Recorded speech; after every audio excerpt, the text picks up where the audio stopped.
I'm going ahead. I want to request a new lawyer. He's not representative. Here's the thing. You don't get to do that.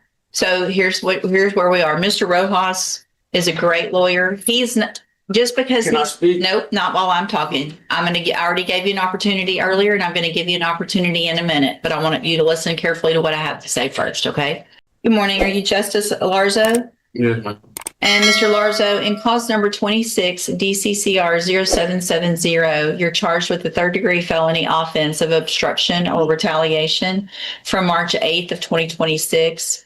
Your indictment alleges that you were previously convicted of assault on a peace officer and assault on a public servant on October 12th of 2023, both of those cases on the same day, which means if you go to trial and are found guilty in these cases, or this case, and those prior offenses are true, that means you would be considered a second-degree felony for punishment, which is between 2 years up to 20 years in prison. Do you understand all of that?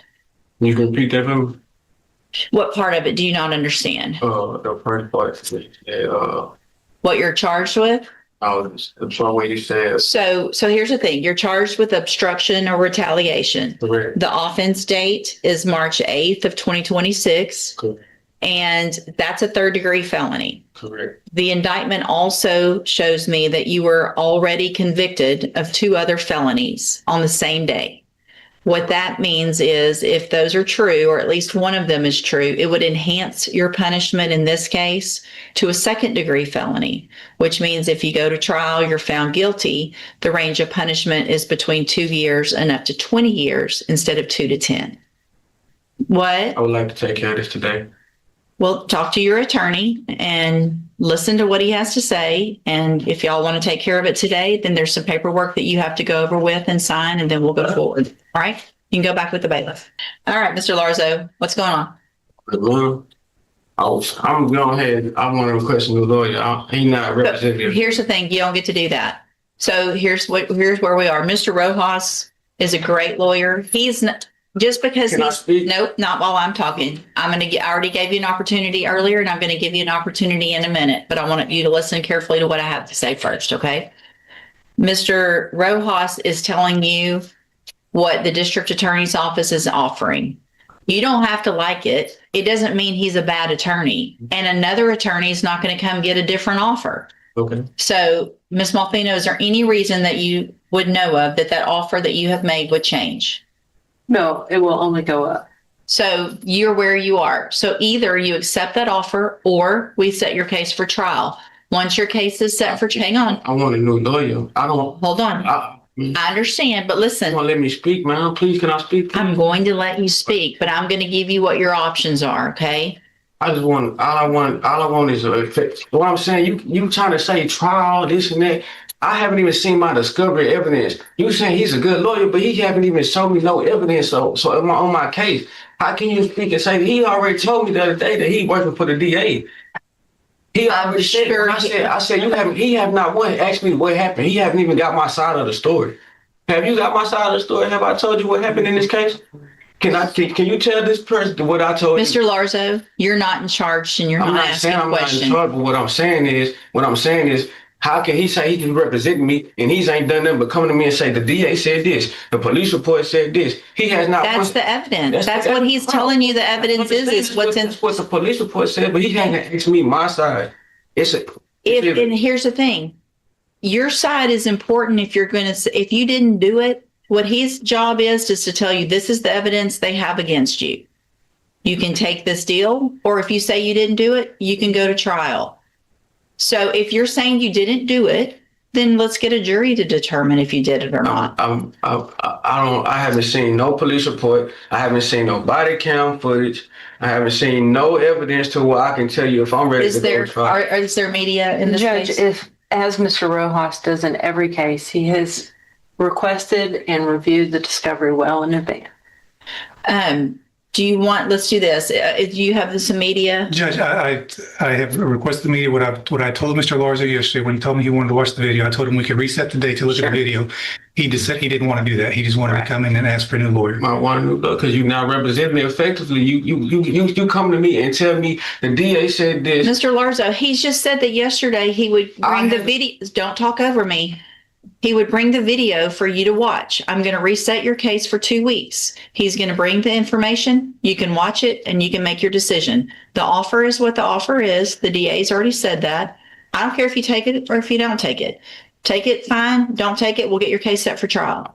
You need to be respectful. Mr. Rojas is going to get out there, show you everything. You don't get to keep copies of things by law. He doesn't get to hand you a police report and you keep it. That's part of the law. So he can go over that with you, read what it says to you, show you the video, and then you can make your decision. Go back with the bailiff. May I ask a question? Nope, I'm done today. Go back with the I don't bailiff. understand how you can give somebody 4 years for an aggravated charge Let's go. and try to offer me 5 years for non-aggravated. Let's go. Right, ma'am, are you Kashonda Riley? I know it's a big ask, Judge, and it's not something that the court, I think, probably is leaning toward, but we're asking the court to consider probation in all these cases. Ms. Riley is 27 years old. She's got 2 young kids at home. This defendant insists his lawyer is working for the DA. But under U.S. law, a judge won't appoint new counsel without a valid legal reason. Is this a rights issue or a costly courtroom mistake? Viewers will be hooked. As you can see from the PSI, most of her previous offenses are theft or some type of deception cases. And certainly she's old enough to know better. She should know better. I think if you look closer at her background, it's a situation where she never really had a chance to get any kind of direction in her life. She was placed into CPS custody when she was 3 months old. I think she lived with her aunt until she was 14. I think all that time, or most of that time, her mother was in prison. And when her mother got out of prison, Ms. Riley went back to live with her mom. From 14 to 17. At 17, she ran away from home. And I think her father's in prison now. I don't know how long he's been in prison, but he's in prison now. I think the easy thing to do is to go ahead and send her to the state jail. Not only for the court, the easy thing for Ms. Riley would be to send her to the state jail so that when she gets out, her slate is clean. She starts all over. I don't know that that's going to... I think if that happens, Judge, she's probably going to be back in the same place she's at, committing offenses, committing more thefts. What I'm asking the court to do is consider probation with possibly ISF, the cognitive track of ISF, so that she can get some direction, hopefully start learning how to make better decisions, and get her life onto the right track. You were on probation. You've had 1, 2, 3, 4, 5, 6, 7 probations. 7. You were given a probation for this felony, and 4 months later, you picked up 2 new theft cases. You've had every opportunity for whatever help it is that is out there. It's not like you've just taken time and not had opportunities with probation to help you. And so at this time in cause number 24, DC, excuse me, 24, DCCR 1778, I'm going to find that you entered your pleas of true, freely, and voluntarily. Find those counts true. Find sufficient evidence to find you guilty, and at this time find you guilty of theft of property. Sentence you to a term of 15 months in the state jail prison. You will receive credit on that sentence for any time that you've been in custody that the law gives you the right to receive. Cause number 26, DCCR 0210. Find that you pled guilty freely and voluntarily. Find sufficient evidence to find you guilty, and at this time find you guilty of theft of property.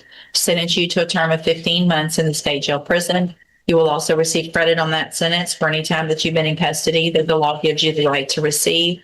And then finally, in cause number 26, DCCR 0211, find sufficient evidence to find you guilty of theft of property. Find you guilty of that offense, sentence you to a term of 15 months in the state jail prison. You will receive credit on that sentence for any time that you've been in custody that the law gives you the right to receive. These cases will run concurrently, which means together at the same time.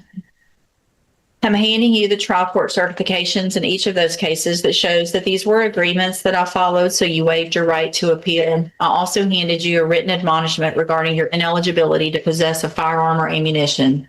Because of the judgment entered against you, you're ineligible under Texas law to possess a firearm or ammunition. Possession of a firearm or ammunition could lead to charges against you. If you have any questions about the laws that make you ineligible to possess. The judge explains that discovery must be reviewed through defense counsel, not handed over as personal copies. That's standard criminal procedure. Did this defendant misunderstand his rights? What would you do? A firearm or ammunition, or about how long that lasts, you can talk with Mr. Rojas. There's a real easy way for you to stop being incarcerated, and that's to stop stealing. You can't expect to keep doing the same thing and not have more harsh consequences. And so you need to understand that when you get out of state jail, if you do this again, it's going to get worse every single time. So if you want to be there for your kids and break the cycle, then that's going to be up to you to break that cycle. All right. So, Mr. Mink, in cause number 23, DCCR 1851, I have a motion to revoke your unadjudicated probation. Shows that you were placed on probation July 1st of 2024 for the third-degree felony offense of evading arrest or detention with the use of a vehicle. And that was a 4-year deferred probation. Is that correct? And in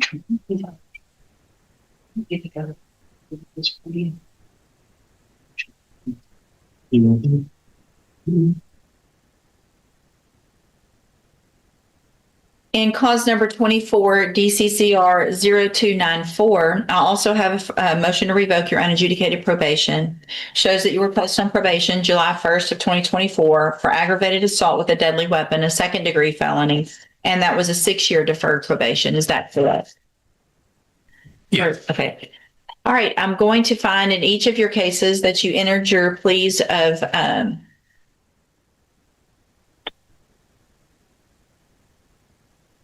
pleas of true to counts 1 in the one case and then 1, 2, and 3 in the other, freely and voluntarily. Find all of those counts true. In cause number 23, DCCR 1851, find sufficient evidence to find you guilty, and at this time find you guilty of evading arrest or detention with the use of a motor vehicle. Sentence you in accordance with your agreement to a term of 4 years in the institutional division of the Texas Department of Corrections. You will receive credit on that sentence for any time that you've been in custody that the law gives you the right to receive. And then in cause number 24, DCCR 0294, find counts 1, 2, and 3 true. Find sufficient evidence in that case to find you guilty, and at this time find you guilty of aggravated assault with a deadly weapon. Sentence you in accordance with your agreement to a term of 4 years in the institutional division of the Texas Department of Corrections. There will be an affirmative finding of a deadly weapon in that case. The two cases or the two sentences will run concurrently, which means together at the same time. Shows that you were placed on probation January 25th of 2023 for the third-degree felony offense of obstruction or retaliation, and that was a 3-year deferred probation. Is that correct? The motion alleges that you violated your probation. Is that 1 through 5? It is, Your Honor. Count 1 alleges that you provided a urine sample June 26th, October 15th, and November 17th of 2025 that tested positive for tetrahydrocannabinol. And is that true or not true? Yes, ma'am. True. That's marijuana. Yes, ma'am. True. Okay. Count 2 alleges that you failed to successfully complete the GED program as directed. Is that true or not true? True. Count 3 alleges that you failed to abstain from the use of any and all intoxicating substances, including alcohol, and that you tested positive for alcohol June 26th and October 15th of 2025. And is that true or not true? True. Count 4 alleges that you failed to submit to alcohol or drug screening October 14th of 2025. And is that true or not true? True. And then count 5 alleges that you failed to successfully complete the moral recognition therapy program. Is that true or not true? True. Did you enter your pleas of true to counts 1 through 5 freely and voluntarily? Yes, ma'am. And did you plead true to those because they're actually true? Yes, ma'am. I have here on the tablet some documents that have your signature on them that the state's marked as exhibit number 1. Before you signed these, did you go over them with Mr. Rojas? Yes, ma'am. Do you fully understand them? Yes, ma'am. And do you understand if I follow the agreement that you've made with the district attorney that you will be waiving or giving up any right to appeal? Yes, ma'am. And it looks like the agreement is for me to continue your probation and extend it for 2 years. Order that you enter and successfully complete the JCDI program, which would also include a drug patch. Is that your understanding? Yes, ma'am. State tenders number 1. No objection. It's in 7 probation opportunities. Yet new theft charges keep coming.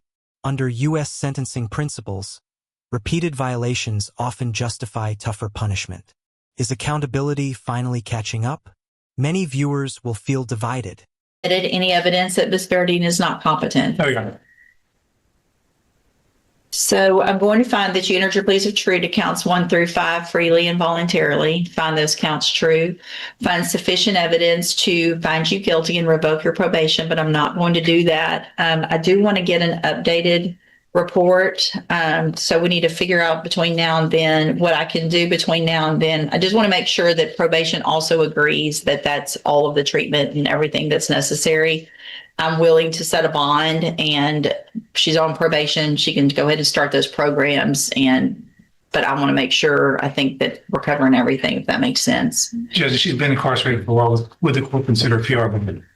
Yeah. So, okay. So what I'm going to do, Ms. Verdine, is I'm going to reset your case for sentencing. I'm not going to sentence you and extend it today. We're going to do that later. But I am going to reduce or set a bond for you in the amount of $1,000, but make that a personal bond, which means you don't have to pay any money. You're just going to get out of jail. You're still on this probation. You're required to do everything, including starting that JCDI program. You have to have a drug patch on within 24 hours of your release from custody. If you don't do that, I don't have to go along with this agreement when you come back. If you test positive between now and then, you're going to be right back in jail. Do you understand? Yes, ma'am. You can talk to your probation officer about where to get that drug patch. They'll help you with that. And then we'll see you back at sentencing. Okay? Yes, All right. You can go back with the bailiff. I have a question. Hang on just a second. Instead of immediate prison, the judge offers a personal bond with strict treatment and drug testing conditions. One violation could send the defendant right back to jail. Fair second chance or risky gamble? What do you think?